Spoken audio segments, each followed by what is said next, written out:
ছোট্ট হাসানের বয়স মাত্র ৯। স্বাভাবিক ১০টা শিশুর মতোই মন, কিন্তু ভিন্ন তার শরীরের গঠন। জন্ম থেকেই নিয়তির সাথে লড়াই করছে শিশু হাসান। সবই আছে তার, শুধু নেই দুটি হাত। তবে এই হাত না থাকা দমাতে পারেনি তার চঞ্চলতা ও শৈশবের খুনসুটি। পা দিয়েই চালিয়ে যাচ্ছেন দৈনন্দিন সকল কাজ।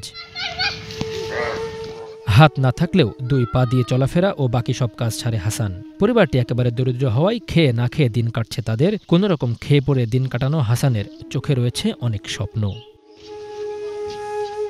হাত না থাকলেও আর ১০টা শিশুর মতো দিব্যি খেলছে ফুটবল, মার্বেল সহ বিভিন্ন খেলা। পা দিয়েই জলাশয় থেকে ধরছে মাছ, ঘুরছে মন খুলে। কেউ একটু সাহায্য করলে নিজেই পা দিয়ে করতে পারে গোসল।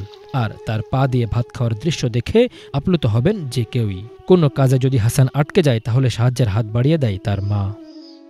আমার ছেলের জন্ম থেকে দুইটা হাত নেই। ছেলের খুব কষ্ট।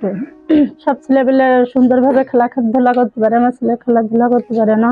ছেলে পা দিয়ে লেখাপড়া করে, পা দিয়ে খায়, পা দিয়ে গোসল করে, সবই পা দিয়ে করে। আমাদের সংসারে খুব কষ্ট। সরকারের কাছে চাওয়া আছে, আমাদের সংসারে খুবই কষ্ট। আমাদের যদি একটু খাওয়া দাওয়ার খোঁজ নিতেন তাহলে আমাদের ভালো হতো। নিজের অক্ষমতাকে জয় করতে মরিয়া এই বিশেষ চাহিদা সম্পন্ন শিশুটি লেখাপড়া করছে স্থানীয় এক প্রতিবন্ধী প্রাথমিক বিদ্যালয়ে। ৩য় শ্রেণীর মেধাবী ছাত্র হাসান ক্লাসের ফার্স্ট বয়। স্বপ্ন দেখে বড় হয়ে শিক্ষক হবে সে। নাম হাসান, আমি 3তে পড়ি। আমার রোল নাম্বার 1। কুসুম খেলি, গাদন খেলি, ফুটবল খেলি, ক্রিকেট খেলি, গুটি খেলি। পা দিয়ে মাছ ধরতে পারি, লিখতে পারি। আমি পা দিয়ে আমার নাম লিখতে পারি। বড় হয়ে স্যার হতে চাই। ঝিনাইদহের হরিণাকুণ্ড পৌরসভার কাছারিপাড়ার এই জরাজীর্ণ বাড়িটি হাসানের আশ্রয়স্থল। বাবা দিনমজুর, ভাড়ায় চালিত ভ্যানের চাকায় ঘুরে তাদের সংসারের চাকা।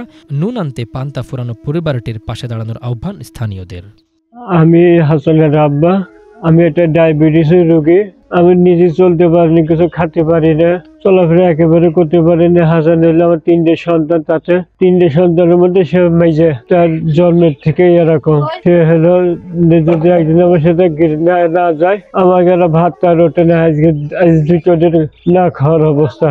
এদের মানে খুবই কষ্ট, খুবই অভাবের মধ্যে থাকে এরা যদি একদিন কোনো জায়গায় না যায় হাসান, তাহলে এদের হাড়িতে সেদিনকে চাইলে থাকেন, এদেরকে কোনো খাবারই ওঠে না। মানে এটা বিরাট একটা অসহায়ের মধ্যে এরা পড়ে থাকে। লেখাপড়া করতে চায় রোল নাম্বার 1, কিন্তু লেখাপড়া খুব করতে চায়, কিন্তু এভাবে চলতে থাকলে তো লেখাপড়া করতে পারবে না। হাসান আমার বন্ধু, আমরা সবাই একসাথে স্কুলে যাই, লেখাপড়া করি, গাদন খেলি, তারপর মাছ ধরি, সবকিছু করি ওর সাথে করে। ফুটবল খেলতে পারে, গাদন খেলতে পারে, ক্রিকেট খেলতে পারে, আর লেখাপড়া ভালো পারে। হাসান সবকিছুই পা দিয়ে করে। হাসান নামাজ পড়তে যাও করে পা দিয়ে, কিন্তু হাসানের এত শখ 2টো হাত নেই। এখন আপনারা যদি একটু সহযোগিতা করতে পারেন। হাসানের বাপটা নুগা, ডায়াবেটিসে পড়ে আছে, জোয়ান মানুষে, বুড়ো মানুষের অদম হয়ে গিয়েছে। 3 ভাই বোনের মধ্যে হাসান দ্বিতীয় হলেও ছোট্ট এই শিশুটি স্বপ্ন দেখে একদিন ঘুচাবে তাদের সংসারের না পাওয়া সকল আক্ষেপ। Bangla vision news desk.